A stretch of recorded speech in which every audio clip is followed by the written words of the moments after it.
there's a lot to get to, but I do want to ask about this FISA application against Carter Page that was released last night. The president tweeted this morning that the FISA documents, quote, confirm with little doubt that the Department of Justice and FBI misled the courts. Witch hunt rigged, a scam. He also claims that he was, quote, illegally being spied upon for the political gain of crooked Hillary Clinton and the DNC. Is that what the FISA documents? I have a different view on it. Number one, Carter Page, I'm not claiming that he's James Bond. He's not 007, but he's a guy that even before the campaign, so this is not Trump related, even before the campaign, is a guy that went around the world bragging about his connections in Russia. So they knew who he was before the campaign. Then you see the guy kind of gravitating around a leading campaign, and then other things came up on their screen, and they said, we got to look at this guy. And that's what the FISA application sort of lays out. By the Trump's campaign own admission, Carter Page was not a big player in their campaign. I don't believe that them looking into Carter Page means they were spying on the campaign. I also don't believe it proves anything about collusion or anything like that. I think Carter Page was one of these guys that we never would have heard of him before all of this. But he was a guy that was on their screen even before the campaign. And when he comes into kind of the near orbit of a campaign, they get interested when they put that together with what's happening with Russian interference.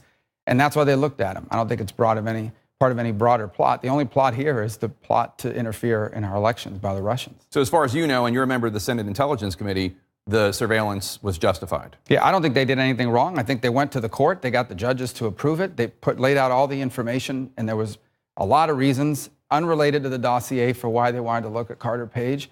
And Carter Page was not a key member of the Trump campaign, and the Trump campaign has said that.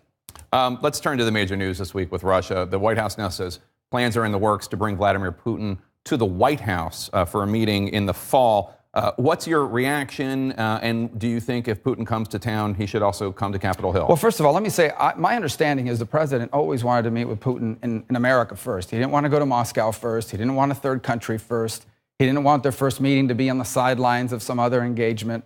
And so he agreed to Helsinki, but now he's back to his original plan, which is the first meeting with Putin in his home turf, in the United States, and Trump's home turf. And I think that's what this is about. I don't have no one's been tougher on Putin and on interference than I've been, I believe. That said, I don't have a problem with the president of the United States interacting with the president of the Russian Federation. They've got a lot of nuclear weapons, and so we do need to interact with them. That is separate from the question of whether or not in those interactions we should be clear-eyed about who Putin is. He's not interested in better relations with the United States. I think he walked away from that a long time ago.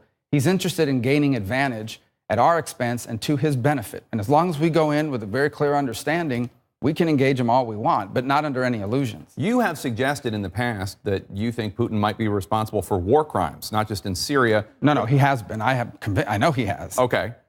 Do you have a problem with him coming to the White House? I mean, meeting with the president is one thing, but coming to the White House is another. Well, I mean, the symbolism of it, I think people could make the argument you've just pointed out. There is no doubt in my mind that Putin has authorized war crimes. He also possesses, between us, 90% of the world's nuclear weapons. The president pointed it out this week. So it's kind of one of those tough situations where he's, if he was a dictator of a third world country, we would treat him one way. Unfortunately, geopolitical reality means we have to engage with a guy like this, but knowing exactly who he is. This is the guy that shot down that Malaysian airliner. This is the guy that invaded Ukraine. This is the guy that took Crimea. This is the guy that murders his political opponents.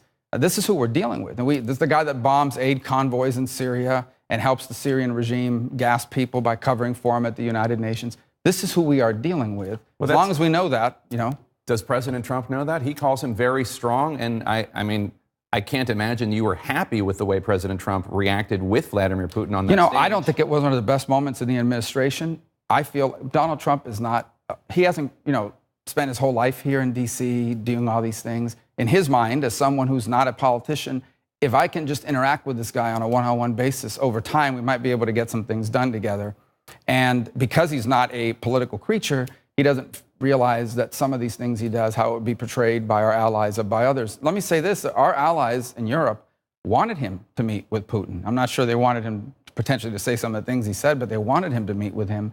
But I don't have any doubt that President Trump is aware of the things Vladimir Putin has done. I'm not sure his rhetoric reflects that, but his policies do. Don't you think you're being remarkably forgiving of President Trump's behavior towards Putin? If a Democratic president had done all those same things, I can't imagine that you wouldn't be really outraged and expressing. Yeah, I think the difference is I've interacted with Donald Trump for a year and a half, 3.5 years now, including on the campaign. So it gives me some insight into how he gets to these positions. That doesn't mean I don't disagree with the things he says.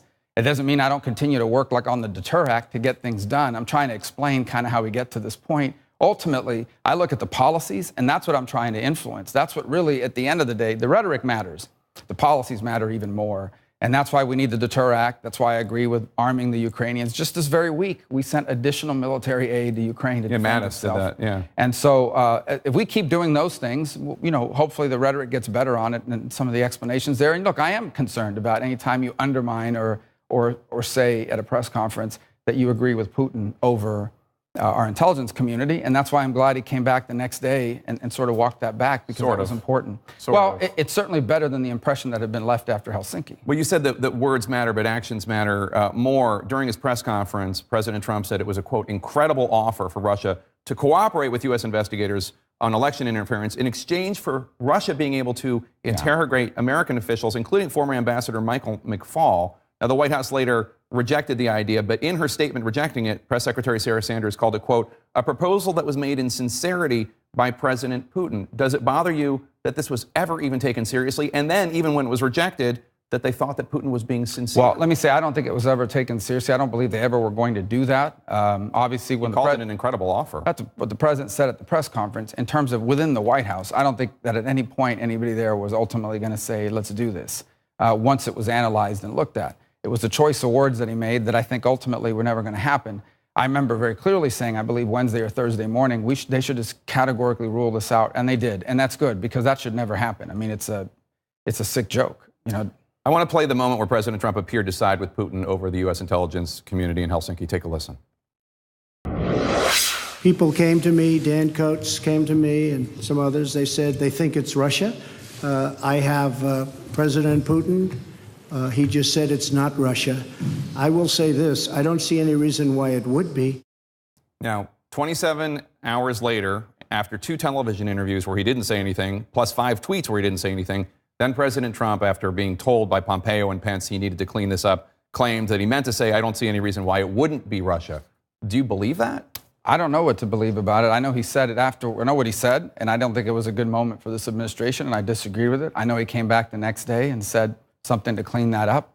And I'm glad that he did it. You know, I'm glad that he cleaned that up, because it left, if you watch that video, it leaves the impression that my intelligence community says one thing, Putin says another.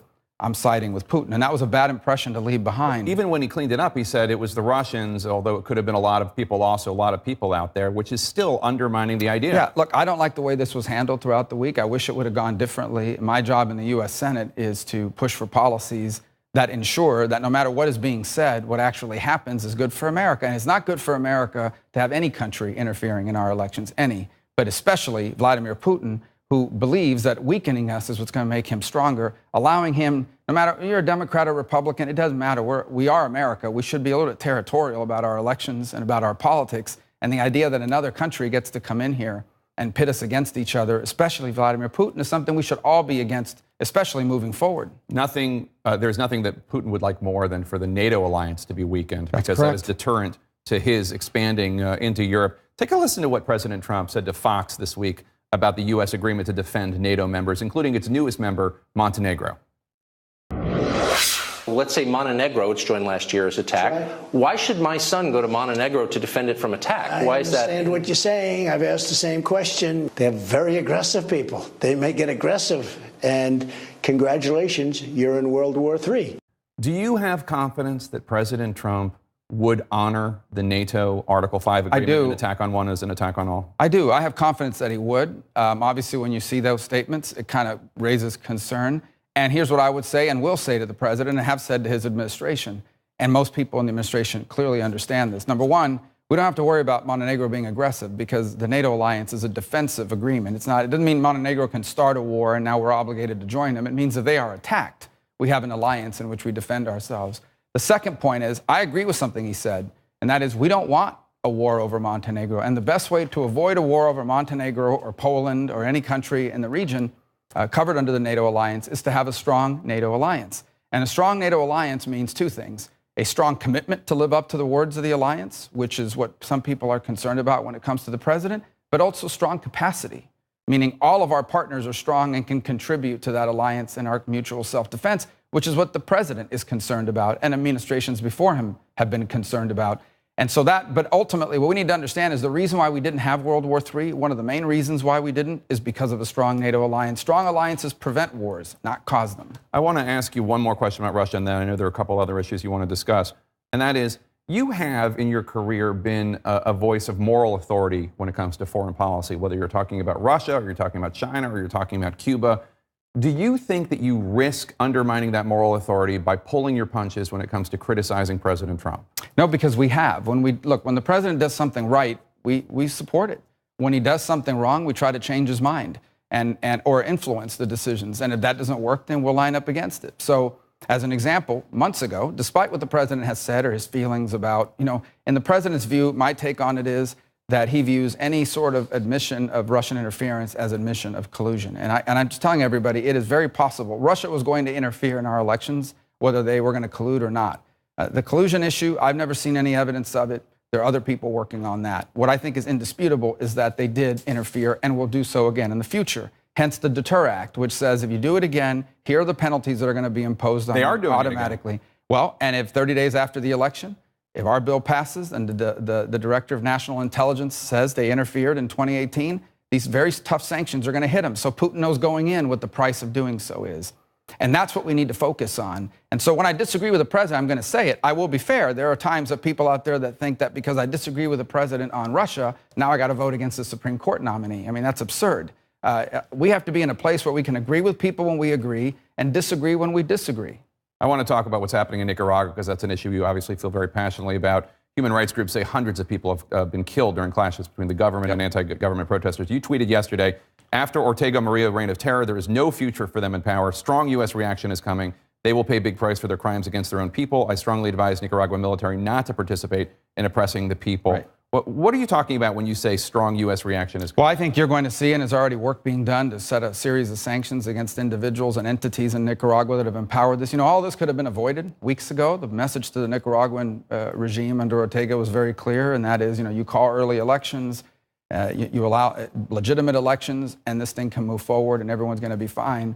But if you soak your hands in blood, all that's off the table. They decided to soak their hands in blood. Right now, the military has not been a part of it. He's had to rely on these irregular paramilitary forces that he has stood up in the police departments to kill people. I mean, he's basically tried to burn down the university and has now waged war, attacked churches and kidnapping people and the like. So I think that opportunity is now gone for Ortega.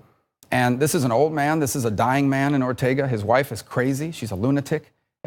She's also the vice president of the country. There's no future for them in power. And my biggest fear about Nicaragua is, unlike Venezuela, the possibility of a civil war in Nicaragua is real. It would trigger a migratory crisis. It would undermine our anti-drug efforts in the region. There is a direct national security interest for the United States in seeing democracy and stability in Nicaragua. One last question, sir. The president's former personal attorney, Michael Cohen, is under criminal investigation. It was revealed on Friday that the FBI has obtained tapes, including Cohen's private conversations with President Trump. There's speculation that the U.S. Attorney's Office in the Southern District of New York is looking at the tapes to see whether or not President Trump himself did anything illegal or anything worth investigating. Are you concerned at all about what might be on these tapes? I haven't heard them. I don't know what's on the tapes. So I can't make an opinion on tapes I've never heard. We'll find out. Right? All right. Senator Marco Rubio, thank you so much for your time. Really appreciate it. Don't be a stranger. It's been too long to get to this table. We'll be back.